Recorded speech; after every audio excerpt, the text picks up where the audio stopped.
দেশের তথ্যপ্রযুক্তি জগতে মানে টেক সেক্টরে সম্প্রতি একটা বেশ বড় আয়োজন হয়ে গেল Bangladesh ICT and innovation awards 2025।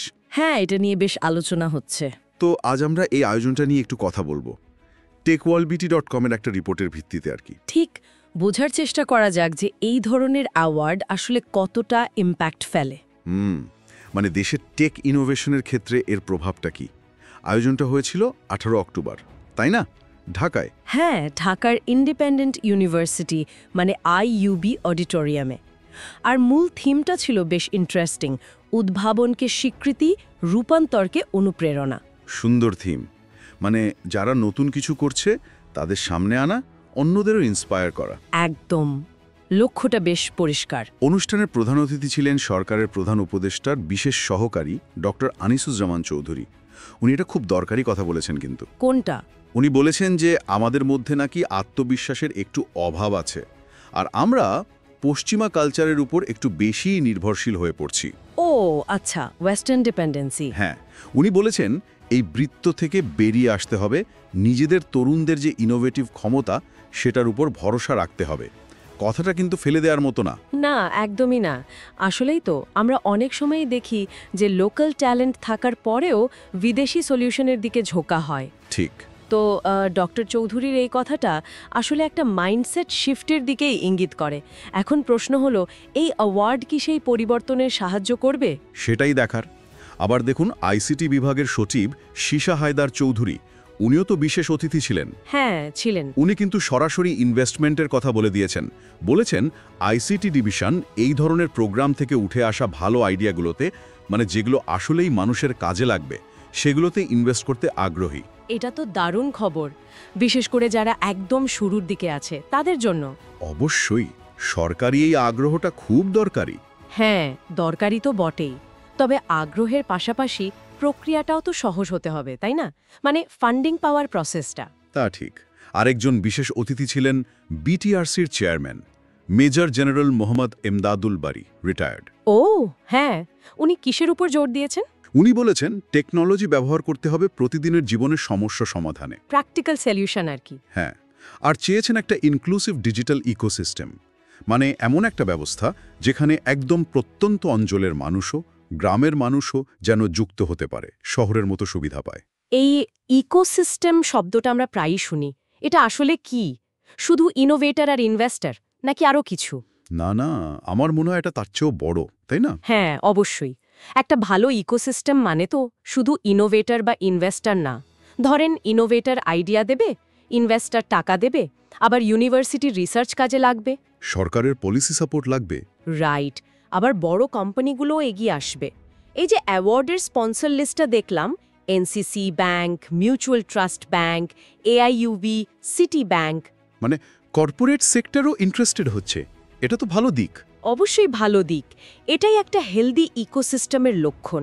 আয়োজক সংস্থা যারা, মানে Bangladesh ICT and innovation network বা বিন, তাদের চেয়ারম্যান শহীদ আলমাস কবির আর general secretary Moon M Rajib, ওনারাও কিন্তু এই কোলাবোরেটিভ ইকোসিস্টেমের কথা বলেছেন।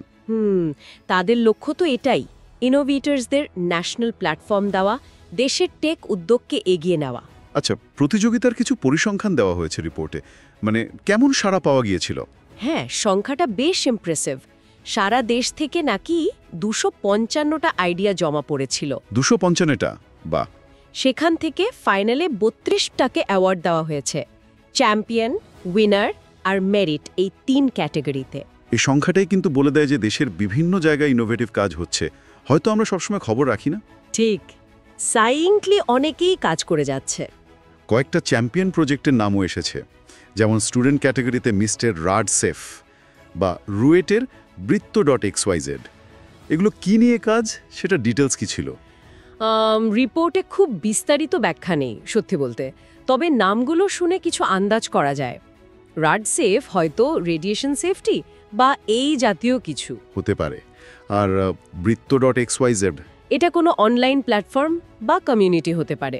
আবার ব্যক্তিগত উদ্যোগে সেবার জানালা চ্যাম্পিয়ন হয়েছে, এটা সম্ভবত কোনো সিটিজেন সার্ভিস বা এই ধরনের ডিজিটাল সলিউশন হবে। আচ্ছা, আর প্রতিষ্ঠান ক্যাটাগরিতেও তো ছিল সিনেসি সাইটির ই রিটার্ন সিস্টেম। হ্যাঁ, এটা বেশ কাজের জিনিস মনে হচ্ছে।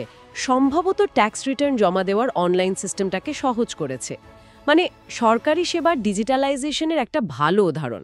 আরেকটা নাম দেখলাম, রোবোলাইফ টেকনোলজিসের রোবোলাইফ বায়োনিক আর্ম। এটা তো বেশ ইন্টারেস্টিং লাগছে। এটা আসলেই দারুণ একটা ইনোভেশন।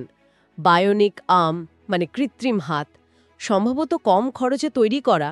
যারা দুর্ঘটনায় অঙ্গ হারান তাদের জন্য এটা তো বিরাট সাহায্য করতে পারে। সত্যি, মানে প্রযুক্তি কিভাবে মানুষের জীবনকে সরাসরি টাচ করতে পারে তার একটা উদাহরণ। একদম।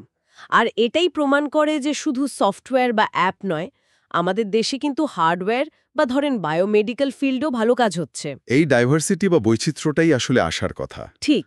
এই অ্যাওয়ার্ড প্রোগ্রাম থেকে এই পোটেনশিয়ালটা, এই বৈচিত্র্যটাই কিন্তু সামনে আসছে। তবে মানে আসল প্রশ্নটা কিন্তু থেকেই যায়। হ্যাঁ, আমি ঠিক এই পয়েন্টেই আসছিলাম।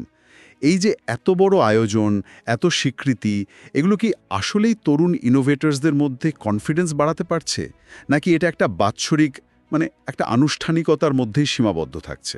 এবং এর সাথে জড়িত আর একটা প্রশ্নও আছে। এই যে দারুণ সব আইডিয়া উঠে আসছে, এই বায়োনিক আর্ম বা সেবার জানালার মতো উদ্যোগ, এগুলো কি ল্যাব বা কম্পিটিশনের স্টেজ থেকে বেরিয়ে এসে মানে স্কেল আপ করে দেশের সাধারণ মানুষের জীবনে বা দেশের উন্নয়নে আসলেই কোনো কার্যকর ভূমিকা রাখতে পারবে? এখানেই আসল চ্যালেঞ্জটা, তাই না? আইডিয়া থাকা এক জিনিস, আর সেটাকে সাকসেসফুলি ইমপ্লিমেন্ট করা, মার্কেটে নিয়ে আসা। এক্স্যাক্টলি। এগুলোর কমার্শিয়াল সাকসেস, স্কেলিং, এগুলোর উপর অনেক কিছু নির্ভর করছে। তাহলে আলোচনার শেষে একটা বড় প্রশ্নবোধক চিহ্ন থেকে যাচ্ছে। এই ধরনের প্ল্যাটফর্মগুলো কি শুধু আইডিয়া দেখানোর মঞ্চ হয়ে থাকবে, নাকি এগুলো সত্যিই দেশের টেকনোলজিক্যাল ট্রান্সফরমেশনের পথে একটা ক্যাটালিস্ট বা অনুঘটক হয়ে উঠবে? এই প্রশ্নটা নিয়েই হয়তো আমাদের আরও কিছুদিন অপেক্ষা করতে হবে, দেখতে হবে, ফলো আপ করতে হবে।